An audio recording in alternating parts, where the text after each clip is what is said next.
Ever feel like you're living on autopilot, you know, just going through the motions day in and day out. But then you have this strange dream. So vivid, it feels more real than reality itself. And suddenly, you're questioning everything. What if those dreams are trying to tell us something? What if they're not just random firings of neurons, but glimpses into a hidden world, a world just beyond our waking perception? It's a question that has captivated humanity for centuries. Dreams have always held this mystical allure, the sense that they hold the key to unlocking deeper truths about ourselves and the universe. And today we're diving deep into that very mystery, exploring listener tales of bizarre dream experiences shared on the Morbid podcast. Stories that blur the lines between dreams and reality and might just leave you questioning what's real and what's not. We'll uncover glitches in lucid dreams, vanishing roads in rural Arkansas, and recurring dreamscapes so detailed it feels like a second life. So if you've ever felt like there's more to life than meets the eye, if you've ever woken up from a dream feeling shaken and wondering about its meaning, then this deep dive is for you. Especially for those of you in the 45-60 age range. This exploration might resonate on a deeper level. As we navigate this stage of life, we often find ourselves reflecting on our experiences, our memories, and the nature of reality itself. And these dream stories offer a fascinating lens through which to explore these existential Right. questions. Because let's be honest, as we get older, that line between what we remember and what we've dreamt can get a little blurry. Sometimes those dreams feel more real than memories, and that's where things start to get really interesting. Exactly. And the first story we'll explore taps into this idea of dreams as a window into our subconscious, particularly during times of physical or emotional stress. It comes from a listener named Molly, who shared two particularly unsettling experiences. Molly's first story takes us into the world of lucid dreaming, where the dreamer becomes aware they are dreaming. She was battling a nasty kidney infection, and apparently the disrupted sleep patterns and discomfort triggered a series of vivid lucid dreams. Now, for those unfamiliar with lucid dreaming, it's like becoming conscious within your own dream, realizing you're in a dreamscape, and sometimes even having the ability to control the narrative. It's a fascinating state of consciousness. Neurologically, it's believed to involve heightened activity in areas of the brain associated with self-awareness, metacognition, and decision-making, even while in a dream state. So imagine being in this incredibly vivid dreamscape and realizing, wait a minute, this isn't real. I'm dreaming. That's exactly what happened to Molly. And remembering advice from the Morbid podcast, she decided to test the nature of her dream reality by asking the dream figures for the date and time. This technique is often suggested as a way to further solidify lucidity within a dream. The logic is, dream figures often struggle with providing concrete information like dates or times, and their responses can reveal the dreamlike nature of the experience. But instead of a nonsensical answer, the dream figures reacted in a way that sent chills down Molly's spine. They started echoing phrases from a traumatic experience in her past. Specifically, phrases used by the staff at a troubled teen camp in Wyoming, where she had endured abuse and physical punishment. That's a powerful example of how dreams, particularly lucid dreams, can act as a conduit for unresolved trauma or suppressed memories to surface. It's almost as if Molly's attempt to assert control within the dream space triggered a defensive response from her subconscious, bringing up these painful memories in a symbolic way. And it makes you wonder, what if our dreams aren't just random images, but rather carefully crafted narratives, designed to help us process difficult emotions or work through unresolved conflicts? It's a compelling theory.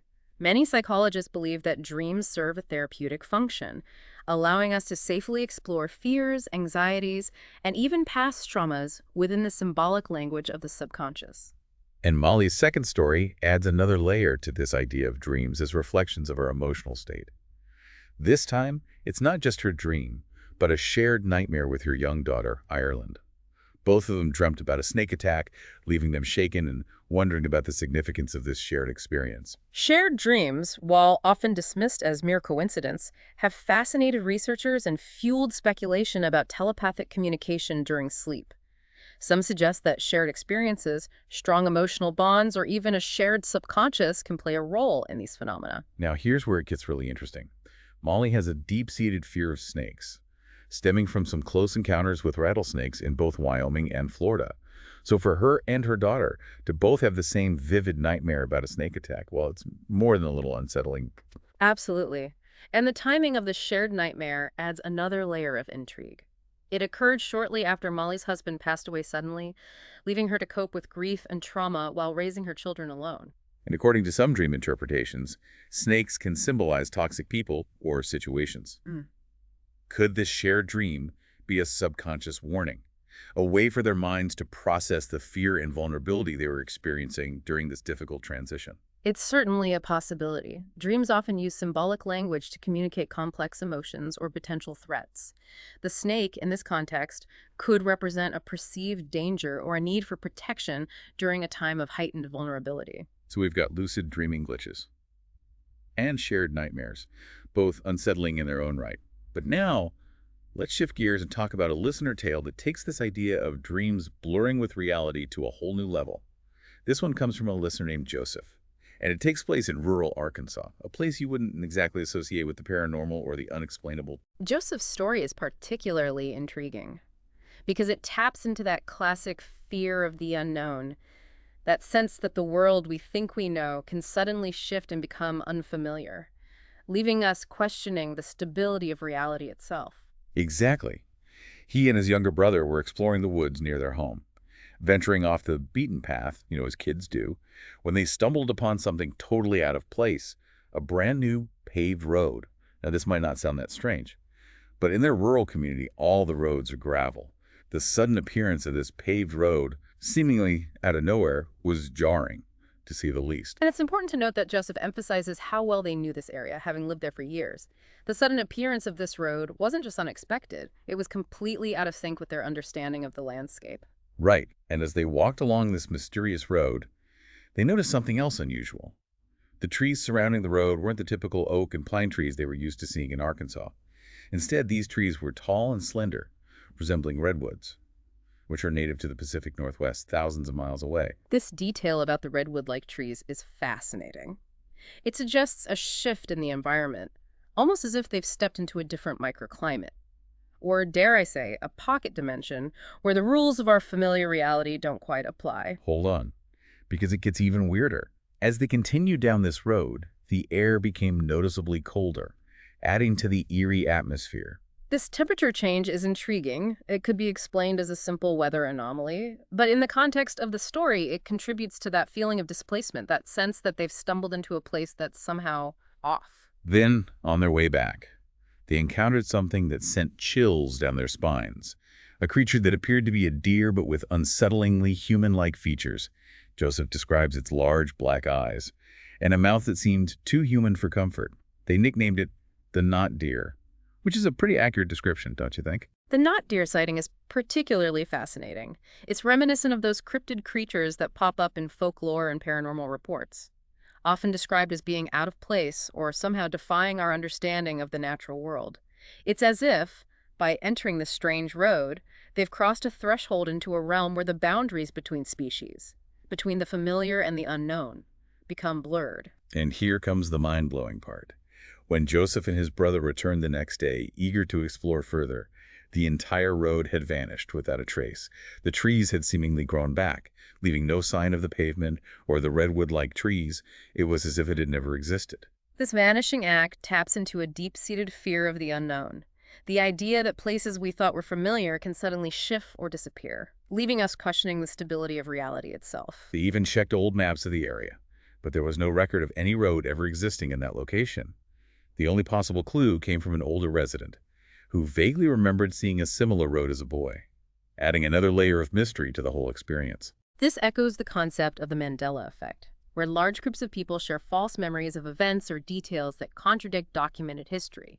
It raises fascinating questions about collective memory, the nature of reality, and the possibility of alternate timelines or parallel universes. We've got a vanishing road, a not deer creature, and a hint of the Mandela effect. But hold on to your hats, because we're about to dive into a listener tale that takes us deep into the realm of recurring dreams.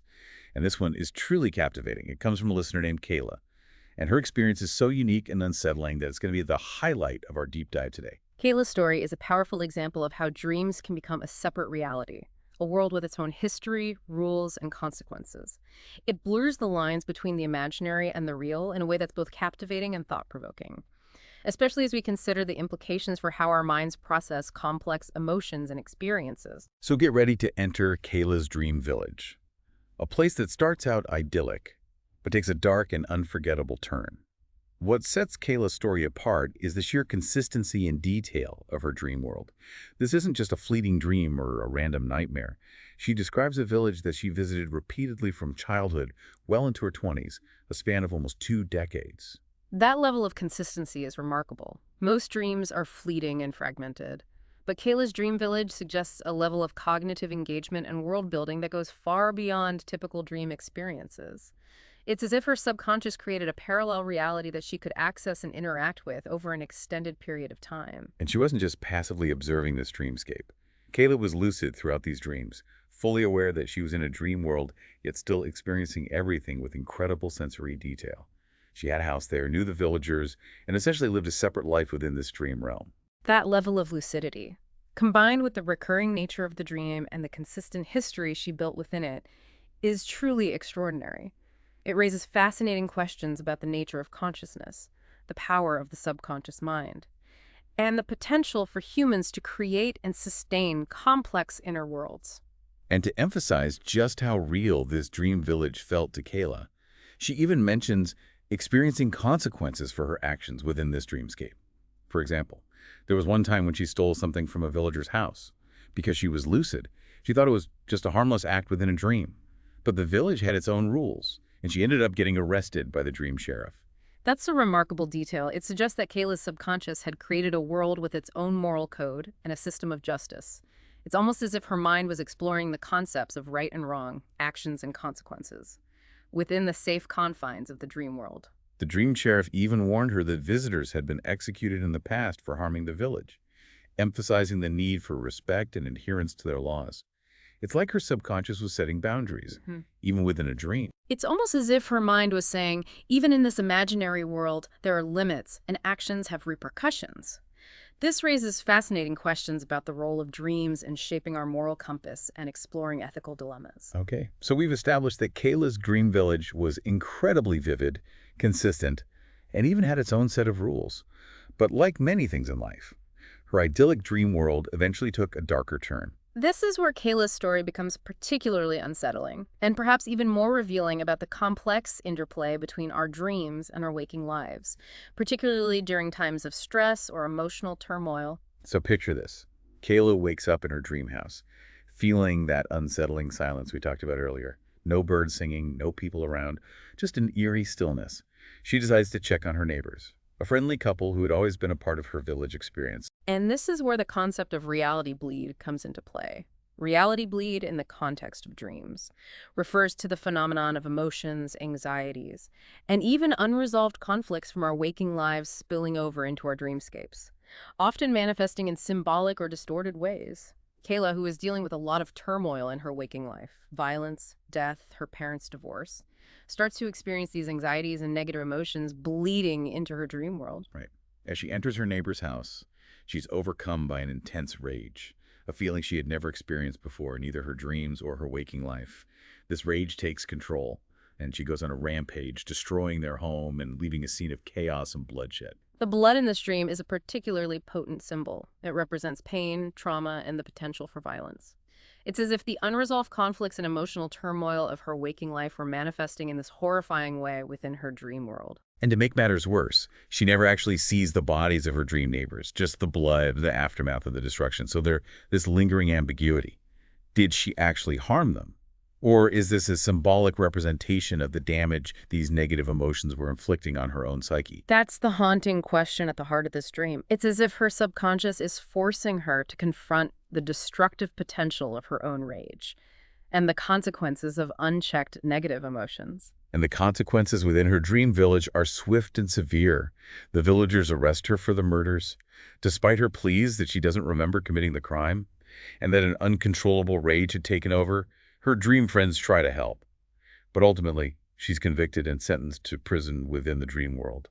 The prison in Kayla's dream is a powerful symbol of confinement, guilt, and the inability to escape from the consequences of our actions. It's a stark reminder that even in our dreams, we can't always outrun the repercussions of our choices, or escape the judgments of others, whether real or imagined. From that point on, Kayla's visits to the village become less frequent, and her experience is limited to the confines of her prison cell. She describes it as losing her lucidity and freedom within the dream world, a kind of psychological imprisonment, reflecting her emotional state in waking life. This shift from a vibrant village to a stark prison cell, it's a powerful visual representation of Kayla's internal struggle. It's as if her dream world, once a source of escape and exploration, has become a reflection of her own feelings of being trapped and overwhelmed by the challenges of her real life. And the story culminates in a final, chilling visit to the village. Kayla dreams that she's been transferred to a high-security prison. Her final appeal has been denied, and she's about to be executed for the murders she still insists she didn't commit. The dream sheriff visits her, expressing sadness and a sense of inevitability about the situation. This final encounter with the sheriff, it underscores the theme of consequences and the idea that even in our dreams, we can't always control the outcome of events or escape the judgments of others. It highlights the weight of guilt, whether real or imagined, and the profound impact it can have on our sense of self. And before Kayla can say a proper goodbye, or even wake up from the dream, she's left with the chilling realization that she may never return to her village. It's like a part of her dream self has died, a symbolic loss reflecting the pain and grief she's carrying in her waking life. What's particularly poignant is that Kayla never gets to clear her dream self's name or find out what truly happened during that night of rage and bloodshed. It's a lingering mystery that haunts her, even as she wakes up and returns to her real life, leaving her with a profound sense of unresolved guilt and the weight of unanswered questions. And here's where Kayla's story takes an even more thought-provoking turn. She leaves listeners with this haunting question. What if her dream village is actually a real place, another dimension that exists parallel to our own? And what if, somewhere out there, her dream self is still imprisoned, a victim of a crime she doesn't remember committing? This raises profound questions about the nature of reality, the power of dreams, and the possibility of multiple dimensions existing beyond our perception. It's a question that lingers long after the story ends, challenging us to consider the limits of our understanding and the vast unknown territories of the human mind. And Kayla ends her story with a poignant request. She asks listeners, if they ever find themselves waking up in her dream village, to visit her old cabin on the northernmost hill and water her plants. I don't think they've had a drink in a while, she said. That final image, it's both heartbreaking and hopeful. It's a reminder that even in the face of loss, trauma, and uncertainty, there's a part of us that still yearns for connection, for care, and for a sense of continuity. Even in the realm of dreams, it speaks to the enduring power of hope and the human need for connection, even in the face of isolation and despair.